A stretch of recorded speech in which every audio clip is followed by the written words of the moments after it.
Hello everybody, it's Carrie from BodyCandy. On today's episode of The Tea, we're going to be talking about body jewellery cleaning do's and don'ts. Because maybe you didn't know there was a right and wrong way to do so.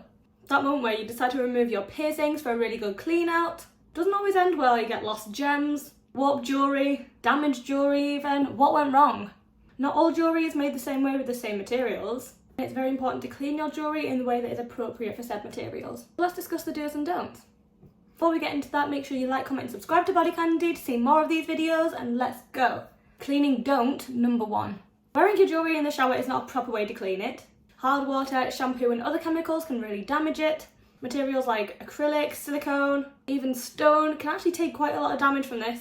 Hot water can cause gems to come loose in their setting and eventually fall out. The exception to this is pieces made of titanium or gold, they're pretty safe.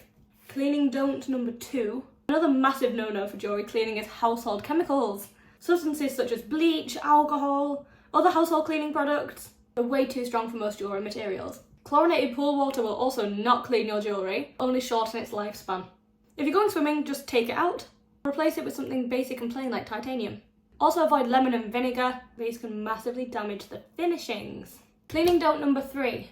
A popular method for cleaning jewellery is a toothbrush and toothpaste. This may work or it may not, but there's no way to be sure, and the harsh bristles can cause a lot of damage to your jewellery. You can easily scratch fragile gems in the settings. Cleaning don't number 4. Another popular method is boiling water. That high degree of heat can warp jewellery, it can loosen gems, and even partially melt some materials. A quick dip in boiling water to loosen debris is fine, but leaving it in a pot on the stove to boil up like soup, don't do it. Finally, now that we've got past the point of what not to do, so here is what to do. It's shockingly simple. Warm water, not boiling. Gentle soap. Take the jewellery in your hands and moisten it with this warm water. Give it a good wash with a gentle soap of your choice. And finish, dry it gently with a paper towel. And give it a going over with a polishing cloth to give it back its sparkle. It is that easy and you don't have to lose your jewellery to do this. I really hope that helped, and I will see you on the next episode of The Tea. Bye bye.